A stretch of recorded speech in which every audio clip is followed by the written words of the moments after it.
sebenarnya cara untuk memutus pengaruh Jokowi itu kan dengan mengadili Jokowi. Tapi masalahnya, proses mengadili Jokowi itu tidak akan pernah terjadi kalau semua pihak, termasuk penegak hukum, masih melihat bahwa Jokowi masih punya relasi spesial dengan Presiden hari ini. Jokowi masih dekat dengan Presiden hari ini, Prabowo masih selalu mendengar Jokowi, Prabowo dan Jokowi selalu bersama-sama satu kesatuan, tidak akan terwujud mengadili Jokowi. Jadi memang ini betul, ini saling mempengaruhi di lingkaran setan, ya dua-duanya harus dilakukan. Prabowo jaga jarak, Prabowo menjadi the real presiden yang tidak tunduk pada bayang-bayang Jokowi. Dengan begitu, proses mengadili Jokowi bisa dilakukan. Dan ketika proses mengadili Jokowi itu dimulai, kan di situ akhirnya kita bisa betul-betul memutus pengaruh Jokowi dan upaya-upaya yang saya sebut tadi, bahwa Jokowi sedang bekerja untuk tujuan besarnya itu. Jadi netizen, Pak Jokowi ini sebenarnya orang yang tidak sedang mengalami post power syndrome ya, tapi justru dia sedang menyiapkan sesuatu ya, bekerja secara maksimal untuk menyiapkan sesuatu di tahun 2029 ya. Betul. Seperti itu Mbak Oki ya? Betul. Jadi salah besar kalau ada orang menyatakan Pak Jokowi post power syndrome ya. Post power syndrome itu hanya orang nggak punya power lalu sok-sokan punya power. Enggak, ini jangan salah, anaknya ini jadi wakil presiden. Kita ini ya, Bang Abraham ya, salah satu kegagalan kita ya, kita bicara di podcast soal anak haram konstitusi dan sebagainya, tapi kita sekarang tetap melihat dia di jabatan wakil presiden. Betul. Di setiap gedung yang saya datangi, saya melihat foto wakil presiden baru kita. Nah, yang menarik nih, wakil presiden baru kita ini juga seseorang yang tidak bisa kita sepelekan. Kita sudah membicarakan latar belakang dia yang sebenarnya kita ragukan dan sebagainya. Katakanlah intelektualnya kita ragukan. Dan dia sendiri bilang dia tidak pernah baca buku gitu kan. Tapi ternyata dalam urusan politik dan mengamankan kekuasaan, baru 1 hari dilantik, dia turun ke proyek MRT. Dia tunjukkan kemana-mana foto dia langsung bekerja belusukan.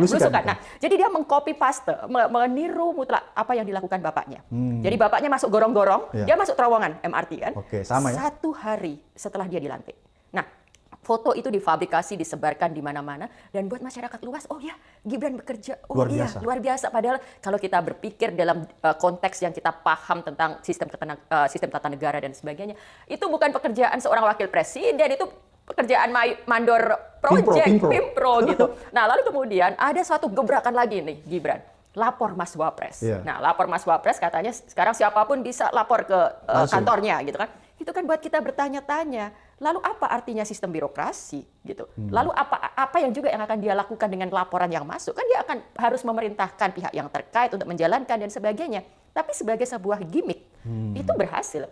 Apalagi media-media cenderung tidak kritis, media memberitakan press release apa adanya. Jadi judul diberitakan, Gibran menerima laporan langsung warga, lapor Mas Gibran dan sebagainya. Itu padahal judulnya itu beredar luas, walaupun sekarang kita bisa pertanyakan apa tuh hasilnya, apa tuh kelanjutannya, nggak ada kan.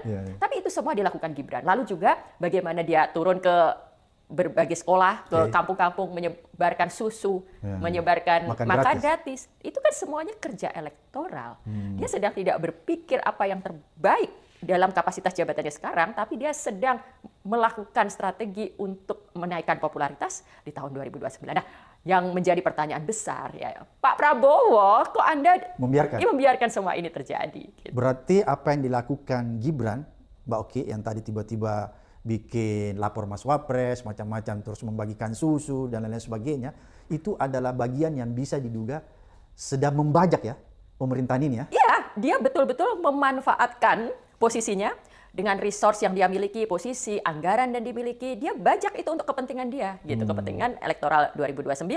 Jadi deep state itu tadi, konteks itu tadi, musuh dalam selimut yang akan membajak, mensabotase itu, bahkan dilakukan secara terang-terangan oleh Gibran. Dan saya betul-betul nggak tahu, kalau dalam kondisi seperti ini lalu Pak Prabowo malah memberikan ruang dan dia malah menunjukkan ke publik bagaimana gestur dia yang masih tunduk pada Jokowi, lalu mau dibawa kemana gitu kan negara kita gitu. Pak Prabowo nih, karena mungkin Pak Prabowo juga nonton nih nanti, ini kan publik juga sudah mulai, pemilih Pak Prabowo itu harus diakui banyak. Voter Pak Prabowo yang dibangun dengan 20 tahun konsentrasi, itu kan banyak yang memang memilih kemarin karena Pak Prabowo gitu.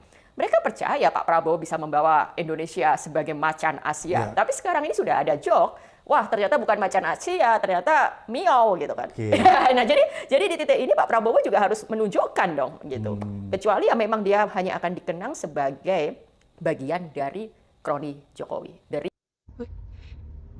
Ya, Joko Widodo, menginginkan ada sebuah partai di mana partai itu tidak milik perorangan tetapi milik siapapun. Masyarakat boleh begitu.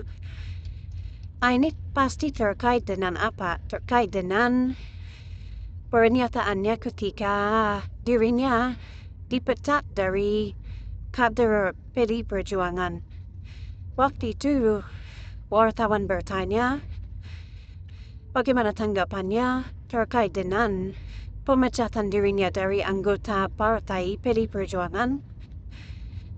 Maka dia menyampaikan sebuah kalimat bahwa partai itu berarti partai perorangan dong, katanya. Perorangan artinya apa? Milik dari seseorang secara pribadi dan bukan milik dari sekelompok atau masyarakat. Nah, pada saat ditanya apakah Joko Widodo ingin bergabung dengan Golkar, dengan Gerindra,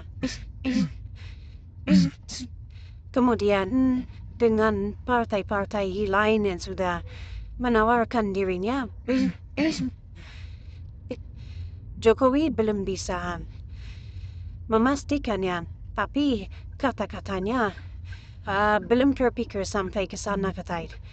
Tapi untuk membangun partai, ya dia punya cita-cita lah untuk membangun partai yang tidak perorangan. Ya, partai yang bisa dimiliki oleh semua orang. Nah, masih ingat pernyataan Joko Widodo waktu sebelum lengser dari jabatannya sebagai presiden? Dia berkata bahwa ya kalau dia sudah selesai, dia kembali ke Solo. Dia istirahat dan tidak mau ikut-ikutan politik.